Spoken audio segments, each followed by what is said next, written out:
جو ایکس ڈی جی تھے FIA کے، نام لیے بغیر میں بتاتا ہوں، انہوں نے مجھے خود فون کر کے کہا کہ سر 7,500 ایپلیکیشنز آپ کے خلاف پورے ملک سے آئی تھی FIA میں، جس میں آپ کو قادیانی ڈکلیئر کیا ہے انہوں نے، تو میں نے ساری اکٹھی سٹیپل کر کے نا، اور آپ کی طرف سے جو بیان حلفیہ آپ نے بھیجا اوپر لگا کے، تو میں نے اس کو سائڈ پہ پھینک دیا۔ یہ اوقات ہے تمہاری ایپلیکیشنز کی، یہ کوئی بنانا پبلک نہیں ہے، یہ نہ پرانے زمانے ہیں کہ آپ جتھے بنا کے تو نان اسٹیٹ ایکٹر بن کے تو نکل آؤ بھائی، آپ FATF حفظہ اللہ تعالی آئے میں صدقے، ہاں ضرب عصب حفظہ اللہ تعالی، رد الفساد حفظہ اللہ تعالی کی برکت سے مولویوں تو سیکھ گئے۔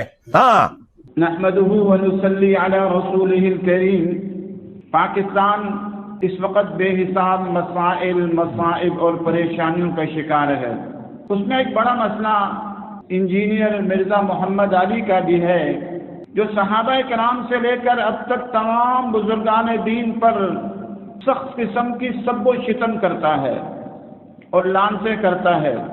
اور عجیب بات یہ ہے کہ اس نے خود اپنے ایک بیان میں کہا کہ میرے خلاف ایک حساس ادارے کے افسر نے کہا کہ 6,000 درخواستیں آئیں، اور مجھ سے انہوں نے کہا کہ آپ اس کا جواب لکھ دیں۔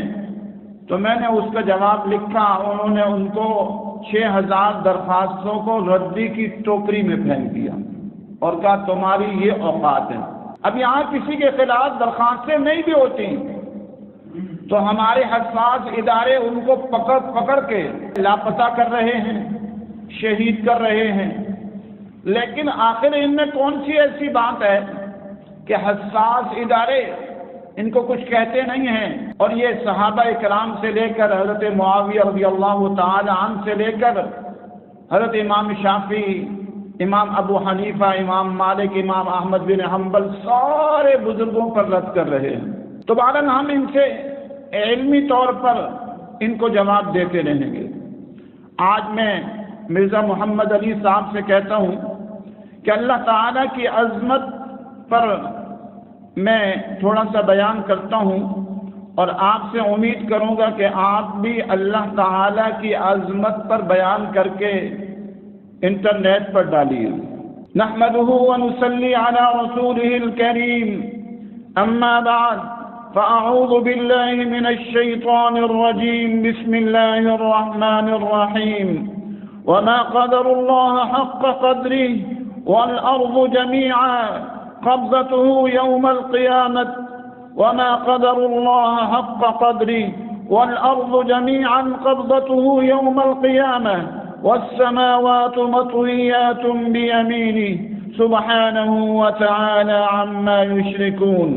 وقال الله تبارك وتعالى هو الله الذي لا إله إلا هو الملك القدوس السلام المؤمن المهيمن العزيز الجبار المتكبر سبحان الله عما يشركون۔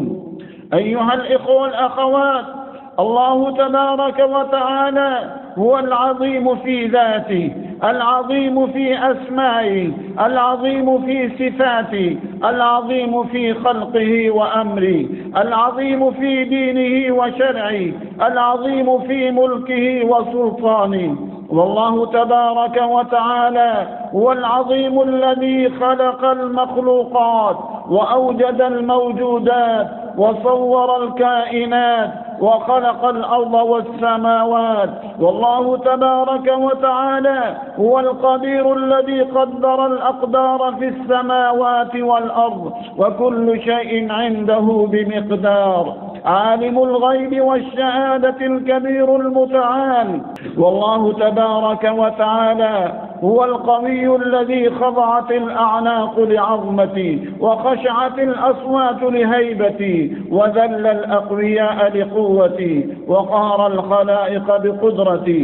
أيها الإخوة والأخوات، الله تبارك وتعالى هو الملك المتفرد بالخلق والإيجاد والتصريف والتدبير، كل يوم هو في شأن، يخلق ويرزق ويحيي ويميت ويعز ويذل ويعطي ويمنع ويرفع ويخفض، لا راد لقضائه ولا معقب لحكمه۔ والله تبارك وتعالى هو الغني الذي يرزق الخلائق ويهب الأولاد ويقسم الأرزاق ويرسل الرياح وينزل المياه ويجيب المضطر ويكشف السوء ويطعم الخلق ويدبر الأمر، يفعل ذلك كله متى شاء وفي أي وقت شاء وبأي قدر شاء. والله تبارك وتعالى هو الكبير الذي له الكبرياء في السماوات والأرض،